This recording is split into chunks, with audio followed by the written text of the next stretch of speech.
Okay, आज हम लोग आप लोगों का जो चैप्टर लेने जा रहे हैं कौन सा है? मैट्रिक्स।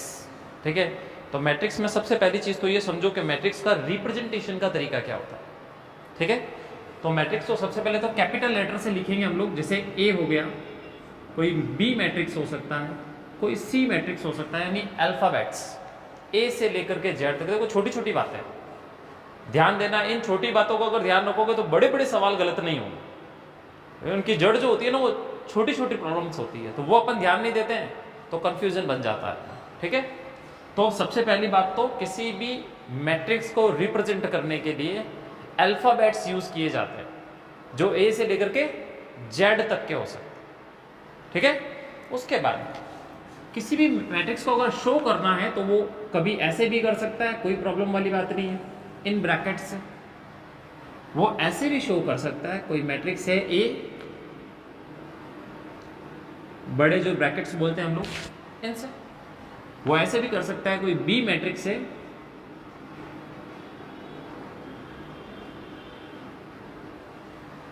ये तीन तरीके हैं। हम जो जनरली काम में लेते हैं वो ये वाला लेंगे, ब्रैकेट्स, बड़े ब्रैकेट्स।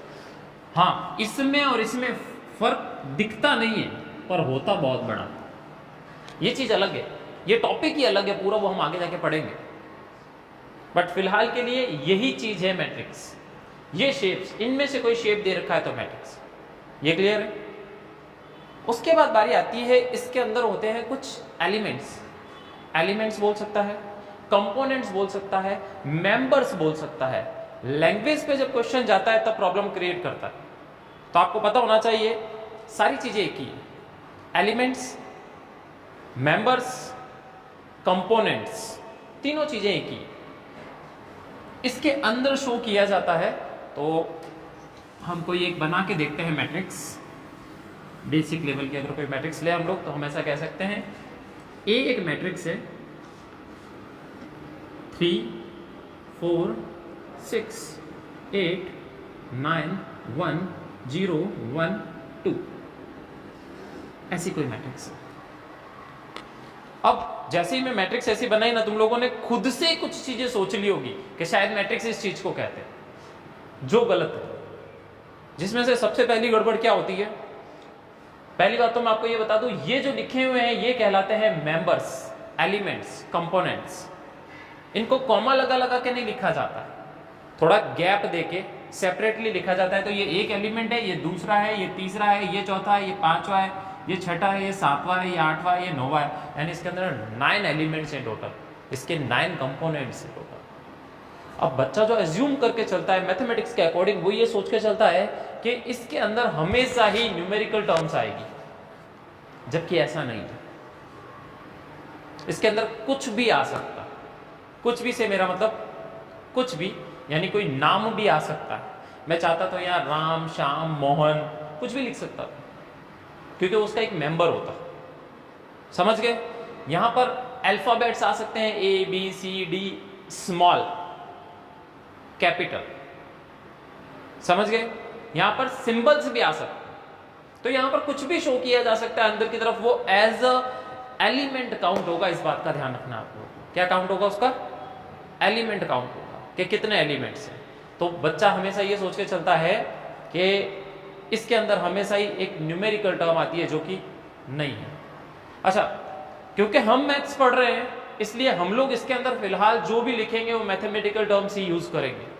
अगर किसी क्वेश्चन में एक्स वाई जेड आ जाता है या राम श्याम गीता सीता आ जाता है, तो तुम समझते हो इस बात को कि हाँ ये पॉसिबल है।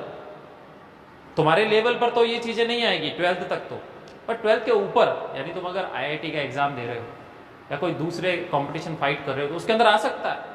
तो ये मत सोचना नहीं ऐसा तो होता ही नहीं है, ये बहुत बारीक सी चीज है जो बच्चों को नहीं पता होती है और कंफ्यूजन क्रिएट हो जाता है। क्लियर, ये बात समझ में आ गई? ओके। यहां पर नंबर्स जो है वो जरूरी नहीं है कि कंप्लीट नंबर्स ही, जो फ्रैक्शन नंबर्स हो सकते हैं, यानी 1/2, 3/2, डेसिमल नंबर्स हो सकते हैं, रूट नंबर्स हो सकते हैं, नंबर सिस्टम का कोई भी नंबर इसके अंदर आ सकता है। नंबर सिस्टम के अंदर आप लोगों को अच्छे से पता है कि कॉम्प्लेक्स नंबर भी आता है, तो कोई कॉम्प्लेक्स नंबर भी इसके अंदर आ सकता है। तो जब मैंने पहले ही अपने वर्डिंग्स में ये कहा आप लोगों को कि इसके अंदर कुछ भी आ सकता है, तो दैट मीन्स इसके अंदर कुछ भी आ सकता है। ये क्लियर है? ये एज अ मेंबर्स काउंट होंगे। फिर एक एजम्पशन, इसको देख के फिलहाल के लिए तुम ये लगा सकते हो अच्छा ऐसा है कि 3 ये है तो 3 ये भी है, यानी कि हो सकता है कि ऐसा ही स्क्वायर में ही बन रहा हो ये, ऐसा नहीं, कैसा भी हो सकता है फॉर्मेट इसका। तो कैसे भी से क्या मतलब, जैसे कि एग्जांपल ले ले अपन बी 1 2 and 3, ये भी एक मैट्रिक्स है। जैसे कि एक C 5 and 6, ये भी एक मैट्रिक्स है। जैसे कोई एक D, क्या ऐसा कुछ हो सकता है? नहीं, हर मैट्रिक्स के पास मिनिमम 1 एलिमेंट तो होता ही होता है, तो कुछ ना कुछ तो एलिमेंट देना पड़ेगा। मान लो 0 इसका एलिमेंट है, एज एलिमेंट 0, तो ये पॉसिबल है। आ रही बात समझ में? मैट्रिक्स में ये जो होती हैं ये रोज कहलाती है, पंक्तियां। पहली है इसलिए मैं इसको R1, इसको R2 और इसको R3 कह सकता हूं, और कितनी भी हो सकती हैं, कोई काउंटिंग नहीं है कि 3 ही हो सकती है, 4 ही हो सकती है, 5 ही हो सकती है। इसी तरीके से कॉलम्स C1 C2 और C3, तो अगर आप ध्यान दोगे तो पहले हम रो को काउंट करते हैं, फिर हम कॉलम्स की बात करते हैं, और उसके यहां पर इधर ऑर्डर लिखा जाता है इसका। तो कितना हो गया 3 क्रॉस 3, यानी 3 ये डिनोट करता है रोज को और ये डिनोट करता है कॉलम्स को। इसके लिए अगर मैं बात करता तो क्या बनता बताओ, 1 क्रॉस 3, ये रो को डिनोट करेगा, एक रो है और कॉलम्स कितने हैं 1 2 3 कॉलम। ये 1 क्रॉस 2 और ये 1 क्रॉस 1, एक ही रो है और एक ही कॉलम है जिसका एलिमेंट 0 है। ये बात समझ में आ रही है सारी, कोई दिक्कत नहीं है इसके अंदर? ओके, फिर बारी आती है, क्योंकि हम लोगों ने देखा था एक जनरल फॉर्मेट होता है हर चीज का। हम लोगों ने जब बात की थी किसकी, क्वाड्रेटिक इक्वेशंस की, तो क्वाड्रेटिक इक्वेशन के क्वेश्चन तो बहुत सारे करते हैं, पर उसका एक जनरल फॉर्म है। क्या फॉर्म है? जनरल फॉर्म क्या होता है? ax² + bx + c, वो उसका जनरल फॉर्म है। इसी तरीके से हमने जब स्ट्रेट लाइन पढ़ा तो स्ट्रेट लाइन के अंदर बहुत सारे जनरल फॉर्मेट्स देखे थे हम लोगों ने, जैसे y = mx + c देखा था कि नहीं, ax + by + c = 0, बहुत सारे जनरल फॉर्मेट देखे। वैसे ही मैट्रिक्स का अपना एक जनरल फॉर्म होता है। क्या होता है? General form. क्या होता है? General form. तो वो याद रखना है, वही मेन कहानी वहीं से शुरू होती है, बट तुम्हारे समझने के लिए मैंने इसको आसान बनाया है, यहां से लेके आया हूं बीच में से, बट कहानी शुरू जो होती है वो यहां से होती है। कोई एक मैट्रिक्स जिसका नाम A है, जिसको मैं I, J से डिनोट कर रहा हूं, ठीक है? ये I, J क्या है मैं अभी समझाऊंगा। उसकी पोजीशन को शो करते हैं वो I और J, ठीक है? तो चलो अभी के लिए इसको हटा देते हैं। A उसका एलिमेंट है, और 1 1, जहां 1 शो करता है किस चीज को? रो नंबर को, पहले रो आती है, और सेकंड 1 डिनोट कर रहा है उसके कॉलम को। तो ये क्या बनेगा? A 1 2, फिर A 1 3। इसी तरीके से अगर आगे बढ़ू तो A 1 n, A क्या बनेगा? 2 1, A 2 2, A 2 3, और आगे बढ़ू तो A 2 1। इसी क्रम को आगे बढ़ाता रहूं, बहुत सारे हो जाएंगे, जितने बनाना चाहो उतने हो सकते हैं। नंबर ऑफ रोज और कॉलम्स कितने भी हो सकते हैं। हमारे जो बुक में है वो ज्यादा से ज्यादा 4 क्रॉस 4, इससे ज्यादा के नहीं, क्योंकि वो कॉम्प्लेक्स होंगे। क्वेश्चन सॉल्व करना जो तुम छोटी चीजों पे जो अप्लाई करोगे वो बड़ी चीजों पे अप्लाई होंगी, तो इतने कॉम्प्लेक्स क्वेश्चन हमारे हैं नहीं। तो हम इसको मान लेते हैं A, और सबसे नीचे अगर इस तरीके से चलूं तो M1 A M2 A M3 dot dot dot A MN। तो ये बना है M क्रॉस N का, जहां M क्या है? रोज, और N क्या है? कॉलम्स। क्लियर है? अच्छा, कभी कभार वो क्या करता है, जैसे ये दे दिया और इससे आपको एलिमेंट नहीं बताया कितने, पर ऑर्डर बता दिया। क्या बता दिया? ऑर्डर बता दिया कि 3 क्रॉस 3 का है, तो क्या आप ये बता सकते हो एलिमेंट कितने होंगे? कैसे? 3 कॉलम्स और 3 रोज। हाँ 3 into 3 कितने हो गए 9 एलिमेंट्स। यानी इतना डेप्थ में भी जाने की जरूरत नहीं, दोनों को मल्टीप्लाई करो ना। देखो 3 into 1 3 एलिमेंट्स है, ये देखो 2 into 1 2 एलिमेंट्स है, 1 into 1 1 एलिमेंट। आ रहा है समझ में? जैसे मान लो कोई एक जेड है हमारे पास और उसके अंदर कुछ ऐसे हैं,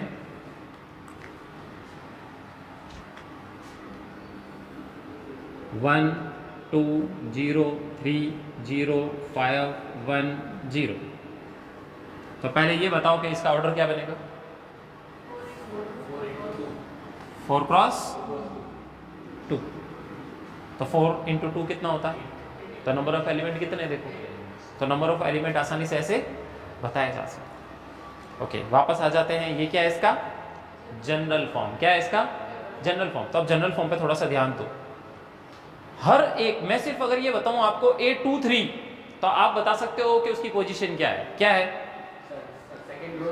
सेकेंड रो और थर्ड कॉलम। मैं अगर बोलूं कि A3 तो क्या है? Third row and fifth column. आसान हो जाता है। तो ये जो नीचे जो है ये डिनोट कर रहे हैं, ये बता रहे हैं उसकी पोजीशन को किसी मैट्रिक्स के अंदर। किसकी पोजीशन को? एलिमेंट्स। वो जो भी एलिमेंट है उस एलिमेंट की पोजीशन को शो करता है। ये क्लियर है? यहां तक किसी को कोई डाउट है तो बोलो। अब बात करते हैं हम लोग टाइप ऑफ मैट्रिक्स की। किसकी? Type of matrix. मैट्रिक्स जो है वो कितने अलग अलग कितने टाइप्स की होती है, कुछ भी उतारने की जरूरत नहीं है, सब बेसिक्स है। ठीक है, ध्यान देना कि मैट्रिक्स के टाइप्स क्या क्या हैं, उन चीजों पे ध्यान देते हैं। ओके सारी चीजें बुक के अंदर मिल जाएंगी। मेन तो हमें क्वेश्चन पे फोकस करना है, पर बेसिक्स है, इनसे रिलेटेड क्वेश्चन कम बनते हैं, क्वेश्चन नहीं मिलेंगे आप लोगों को इनसे रिलेटेड, बट फिर भी ये वो है जो चैप्टर की जान है ना। कोई भी अगर मकान खड़ा करना है तो पहले नींवों पे काम होना चाहिए ना अच्छे से। तो ये नींव है, अगर इनके बारे में आप लोगों को नॉलेज नहीं है तो बाद में जाकर के दिक्कत आ जाएगी। क्वेश्चन करते समय अगर छोटी सी भी बात नहीं पता होगी ना तो आप कहोगे यार ये आंसर आ कैसे रहा है। ठीक है, तो वो चीज देख लेते हैं। ओके अब बात करते हैं टाइप ऑफ मैट्रिक्स की। सबसे पहले फर्स्ट रो मैट्रिक्स।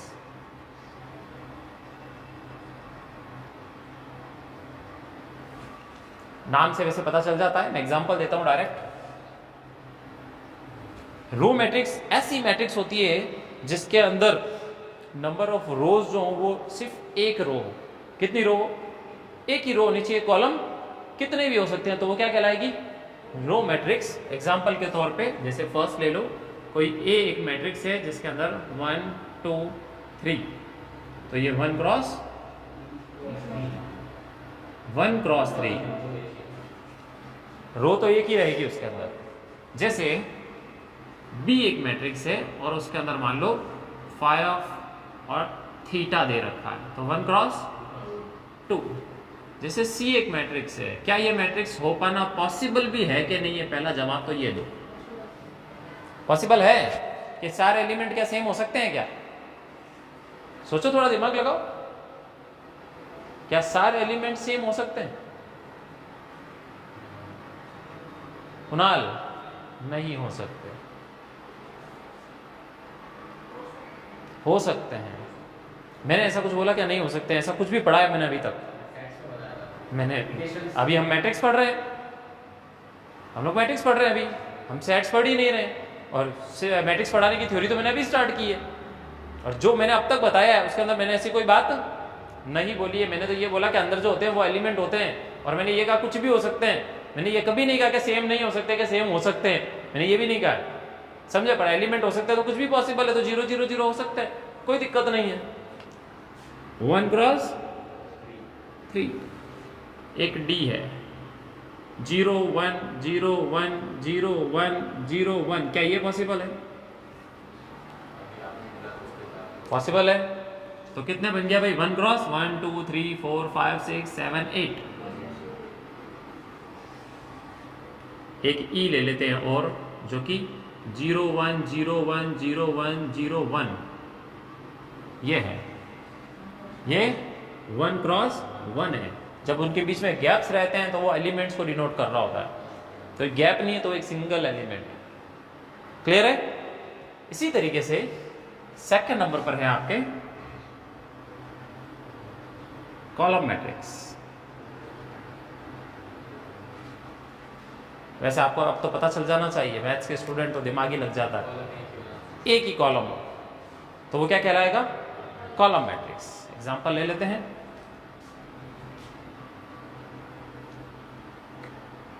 ए 1 2 3 कितने बाई कितने का है? 3 क्रॉस 1। सेकेंड बी ले ली एक 0 एंड 1 ले लिया 2 क्रॉस 1। क्लियर है? कोई दिक्कत वाली बात नहीं है इसके अंदर। Next third square matrix. चलो नाम से पता चलता है कि नहीं पता चलता? स्क्वायर मैट्रिक्स यानी कि नंबर ऑफ रोज और नंबर ऑफ कॉलम्स दोनों क्या होंगे? सेम होंगे, तो क्या कहलाएगा? एक स्क्वायर मैट्रिक्स कहलाएगा। एग्जांपल के लिए ले लो,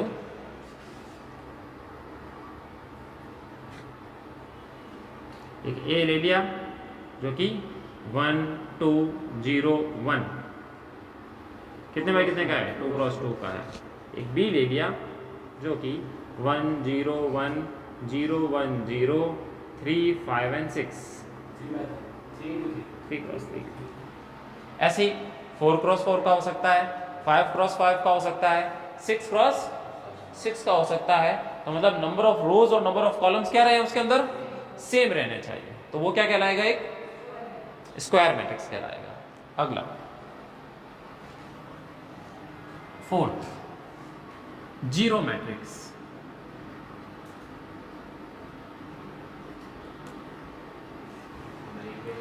जिसके अंदर सारे एलिमेंट जीरो हो वो क्या कहलाएगा? Zero matrix. वैसे आप चाहो तो ए बी सी किसी से भी डिनोट करो, बट मेनली जीरो मैट्रिक्स को ओ से डिनोट किया जाता है। किससे? ओ से। तो जैसे ओ से डिनोट कर दिया 0 0 0 0 0 0 कितने बाई कितने का है? 2 बाई 3। फिर एक और ले लिया 0 0 0 0 0 0 0 0 0 3 बाई 3। कोई कंडीशन नहीं डाली मैंने जीरो मैट्रिक्स के लिए, सिर्फ एक कंडीशन है। क्या कंडीशन है? हर एलिमेंट जो है उस मैट्रिक्स का क्या होना चाहिए? जीरो होना चाहिए। बस सिर्फ एक कंडीशन ये डाली है मैंने। ठीक है। नेक्स्ट है आप लोगों का डायगोनल मैट्रिक्स। क्या है? डायगोनल मैट्रिक्स इंपॉर्टेंट इसमें से एक है। Fifth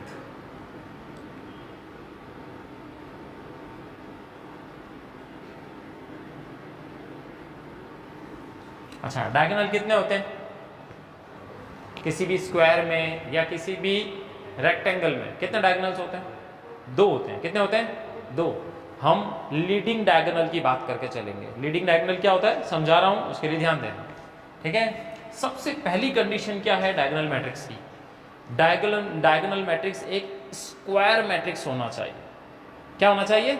square matrix. अगर स्क्वायर मैट्रिक्स नहीं है तो डायगोनल मैट्रिक्स तो हो ही नहीं सकता वो। तो सबसे पहले वो स्क्वायर मैट्रिक्स होना जरूरी है उसका, पहली condition.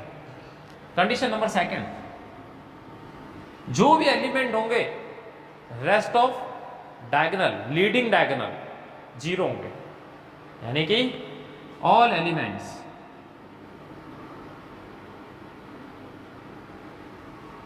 Are zero except leading diagonal.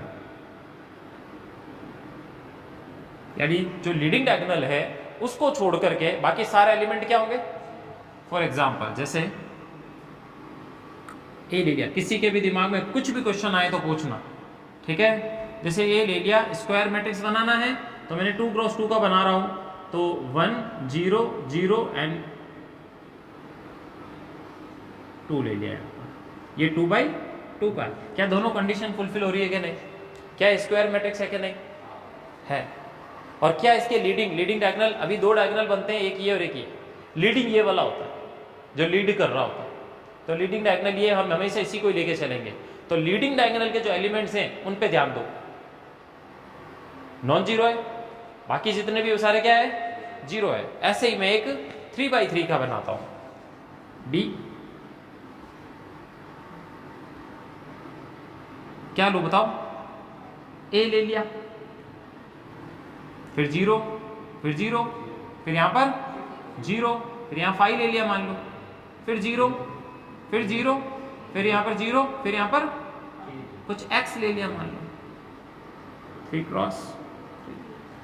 Main आपको समझ में आना चाहिए क्या कहना चाह रहे हैं। दो कंडीशंस हैं, क्या क्या कंडीशन है, स्क्वायर मैट्रिक्स होना चाहिए, और स्क्वायर मैट्रिक्स खुद क्या होता है पता है, नंबर ऑफ रोज और नंबर ऑफ कॉलम्स क्या होते हैं, सेम होते हैं। और सेकंड नंबर की कंडीशन क्या है, हाँ सारे के सारे एलिमेंट जो हैं लीडिंग डायगोनल को छोड़ करके वो सब क्या होंगे, जीरो होंगे। लीडिंग डायगोनल जो भी है वो क्या होंगे, कुछ वैल्यू होगी, नॉन जीरो वैल्यू होगी। क्लियर है। मान लो अगर इसमें ही कहीं जीरो आ जाता तो फिर डायगोनल मैट्रिक्स नहीं रहता वो, समझ गए। तो नहीं होगा वो डायगोनल मैट्रिक्स नहीं होगा। मैं क्लियर कर दिया, इसीलिए तो लीडिंग डायगोनल बोला है सिर्फ, वही डायगोनल मैट्रिक्स कहलाएगा। ये क्लियर है। ओके नेक्स्ट, जो सबसे इंपॉर्टेंट है और क्वेश्चंस में जो काम में आएगा, अब तक की चीजें तो कम काम में आएगी, सबसे ज्यादा ये काम में आएगा, unit matrix.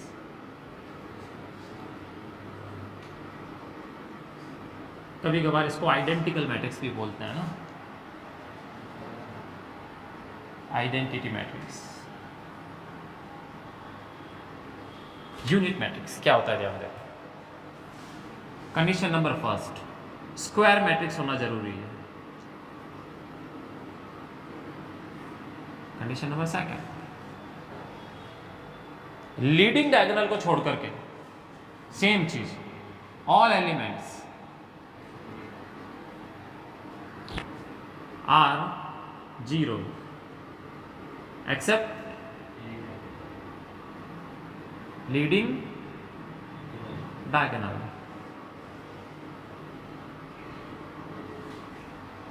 And third condition, all elements of diagonal are 1। आई बात समझ में। पहला तो स्क्वायर मैट्रिक्स होना जरूरी है, यानी 2x2 का हो सकता है, 3x3 का हो सकता है, 4x4 का हो सकता है, 5x5 का हो सकता है। दूसरी बात, सारे एलिमेंट क्या होंगे, जीरो होंगे, सिर्फ लीडिंग डायगोनल को छोड़ करके। और लीडिंग डायगोनल के एलिमेंट भी जो होंगे वो क्या होंगे, 1 होंगे। तो एक मुझे 4x4 का एक मैट्रिक्स बनाना।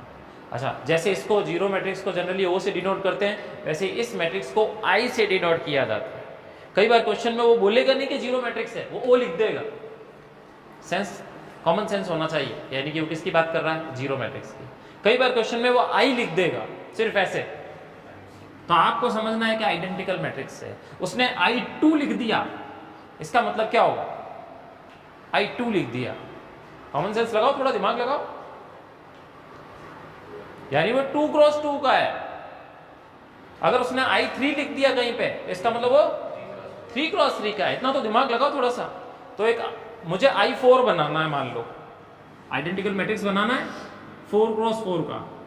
हर्षपाल, एलिमेंट्स बोलो, 1 0 0 0 0 1 0 0 0 0 1 0 0 0 0 1।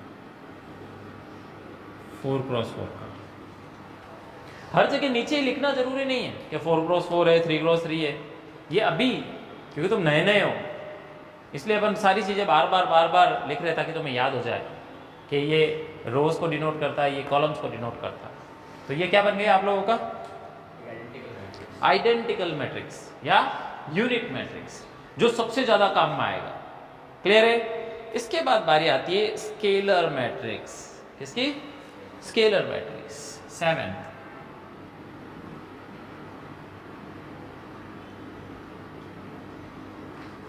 Condition number first, square matrix होना जरूरी है।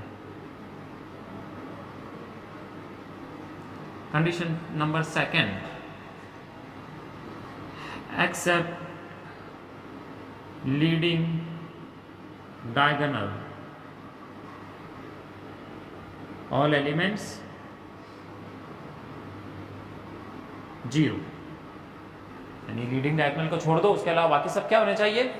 0 होने चाहिए। Condition number third, all elements are same, यानी सारे के सारे एलिमेंट क्या होंगे? सेम होंगे लीडिंग डायगोनल के। ठीक है, तो याशिका एक आपको 3x3 का स्केलर मैट्रिक्स बोलना है। 1 0 0 0 1 0 0 0 1 3x3 का। पर इसमें और फिर यूनिट मैट्रिक्स में कोई फर्क नहीं छोड़ा आपने। ये तो यूनिट मैट्रिक्स हो गया, तो स्केलर कहाँ रहा? स्केलर तो है मान लिया, चलो, बट अपन एक डिफरेंशिएट क्रिएट करके चले ना, दोनों में फर्क तो होना चाहिए ना। तो क्या करूं कुणाल, फर्क करने के लिए क्या करूं बता? इन 1 को हटा के 2 कर दो सबको, या कुछ और कर दो जो आपकी इच्छा हो, थीटा कर दो, एक्स कर दो, कुछ भी कर दो। क्या तीनों कंडीशन फुलफिल हो रही है? स्क्वायर मैट्रिक्स है, all elements except leading diagonal 0 है, सही है, और थर्ड ऑल आर सेम, सब के सब सेम होने चाहिए। अगर ये सब सेम 1 हो जाते तो क्या बन जाता है? यूनिट बन जाता है। और सब अलग अलग बन जाते, अगर सारे नंबर ही अलग अलग होते लीडिंग डायगोनल के, तो वो क्या बन जाता? डायगोनल मैट्रिक्स हो जाता। आ रहा है समझ में? कोई दिक्कत नहीं है? ओके, नेक्स्ट बारी आती है, कितने हो गए? 7 8। Upper triangular matrix. अपर का मतलब ऊपर की तरफ। अगर ऊपर की तरफ ट्रायंगल बन रहा है, आपने शुरू से ध्यान दे दिया होगा, अब तक पता चल गया होगा सारा काम जो है वो लीडिंग डायगोनल के साथ ही चल रहा है, तो ये भी लीडिंग डायगोनल के साथ ही होगा, पहली बात। ओके, स्क्वायर मैट्रिक्स होना जरूरी है। अपर ट्रायंगुलर कर रहे हैं ना, ओके, स्क्वायर मैट्रिक्स होना जरूरी है। एग्जांपल देता हूं तो उससे बेहतर समझ में आएगा, ऐसे इस तरीके से समझ में नहीं आएगा। जैसे एक ए ले लिया मैंने, ध्यान देना, स्क्वायर मैट्रिक्स होना जरूरी है, इस बात का ध्यान रखना ना। Okay, 1 2 1 0 3 5 6 0 0 and 6। इस पर आप ध्यान दो।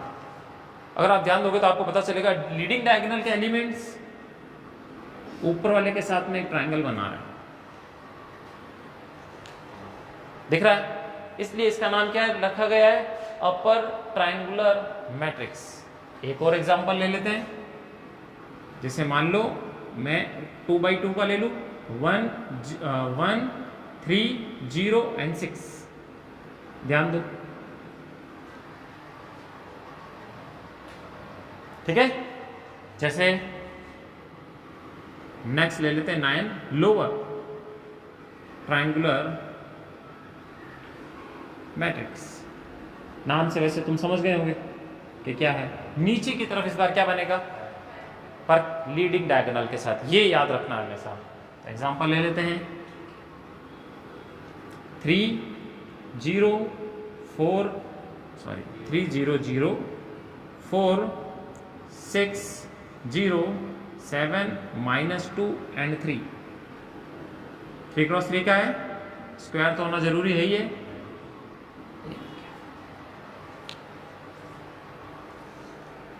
क्लियर है?